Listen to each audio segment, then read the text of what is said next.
پاک میں آیا ہے کہ کل قیامت کے دن اللہ کی بارگاہ میں یہ قرآن اور رمضان شفاعت کریں گے، شفاعت کریں گے۔ قرآن کہے گا اے پروردگار عالم، میں نے اس کو سونے سے باز رکھا، یہ اٹھ کر کے راتوں میں کھڑے ہو کر کے قرآن عظیم کی تلاوت کیا کرتا تھا۔ تو کل قیامت کے دن یہ قرآن رب کی بارگاہ میں قرآن پڑھنے والی کی شفاعت کرائے گا، پھر اللہ اس کی شفاعت کو قبول کرے گا۔ تو قرآن عظیم کے قریب ہو جاؤ اے لوگو۔ یہ قرآن عظیم عرب کی دھرتی پہ میرے آقا علیہ السلام پہ نازل ہوا۔ معلوم ہے میرے حضور عرب کی دھرتی پہ تشریف لائے، عرب کی دھرتی پہ، اور وہ عرب کے لوگ یقین جانیے کہ وہ جاہل تھے، ناخواندہ تھے، نہیں پڑھے ہوئے تھے، لیکن اس کے باوجود بھی ان کی فصاحت و بلاغت کا ڈنکا ہر طرف بجا کرتا تھا، یہاں تک کہ وہ اپنی زبان کے آگے، اپنی فصاحت و بلاغت کے آگے پوری دنیا کے لوگوں کو عرب والے گونگا اور بہرا سمجھا کرتے۔ اگرچہ وہ نہیں پڑھے تھے لیکن عربی زبان پہ ان کو مہارت حاصل تھا، عبور حاصل تھا۔ ایک ہی بیٹھک میں، ایک ہی نشست میں ہزاروں عربی اشعار کہہ دیا کرتے۔ یہ ان کی قادر الکلامی پہ ان کو ایسا عبور حاصل تھا کہ بیٹھے بیٹھے ہزاروں اشعار عربی میں کہہ دیا کرتے۔ لیکن معلوم ہے جن کو اپنی فصاحت و بلاغت پہ اتنا ناز تھا، لیکن جب قرآن کریم کا میرے محبوب پر نزول ہوا اور جب پروردگار عالم نے قرآن عظیم کو اپنے محبوب پہ نازل کر دیا، تو میرے نبی نے عرب کی دھرتی پہ جب کفار مکہ کے سامنے قرآن پڑھنا شروع کیا تو بڑے بڑے بولنے والوں کی بولتی بھی بند ہو گئی، بڑے بڑے بولنے والوں کی بولتی بند ہو گئی۔ فصاحت و بلاغت سے بھرا ہوا یہ قرآن عظیم کا کوئی جواب نہ تھا اور عرب کے لوگ لا بھی نہ سکے، یہاں تک کہ ان کو اپنی زبان پہ بڑا ناز تھا۔ تو جب پیغمبر نے قرآن عظیم کو قوم کے سامنے پڑھا تو اس میں سے چند لوگ کہنے لگے یہ تو لگتا ہے کسی انسان کا بنایا ہوا کلام ہے، یہ کسی بشر کا بنایا ہوا کلام ہے۔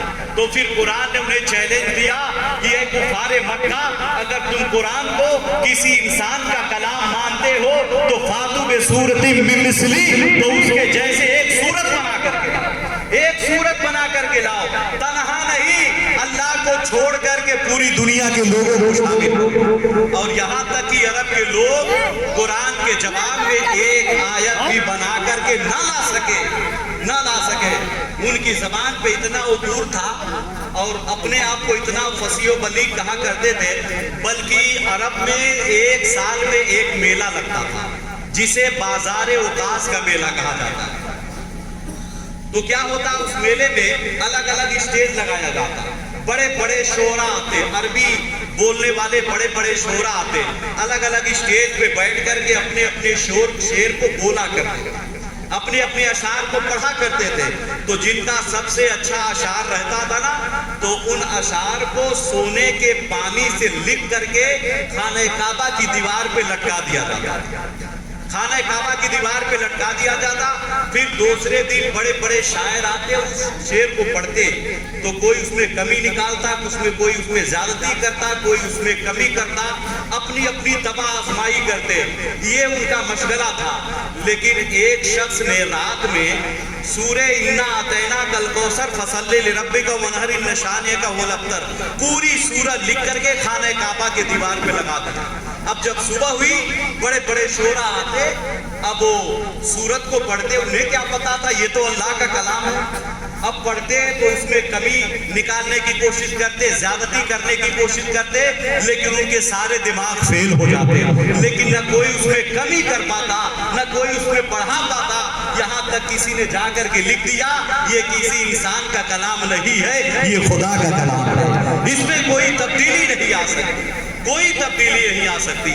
آئیے میں آپ کو بتاؤں، معلوم ہے جب میرے آقا پیغمبر اسلام صلی اللہ علیہ وسلم عرب کی دھرتی پہ تبلیغ کر رہے تھے اور دن بدن اسلام کے مارنے والے بڑھتے رہے تو ابو جہل، عتبہ، شیبہ، یہ جتنے گرو گھنٹال تھے سب پریشان ہو گئے، اور ان لوگوں نے ایک مجلس مشاورت قائم کی اور کہا کہ ایسا ہے کہ کیسے اسلام کو روکا جائے، محمد عربی کے ماننے والے کو کیسے روکا جائے، ان کو مارا جا رہا ہے، ان کے گھروں کو جلایا جا رہا ہے، ان کے بچوں کو یتیم کیا جا رہا ہے،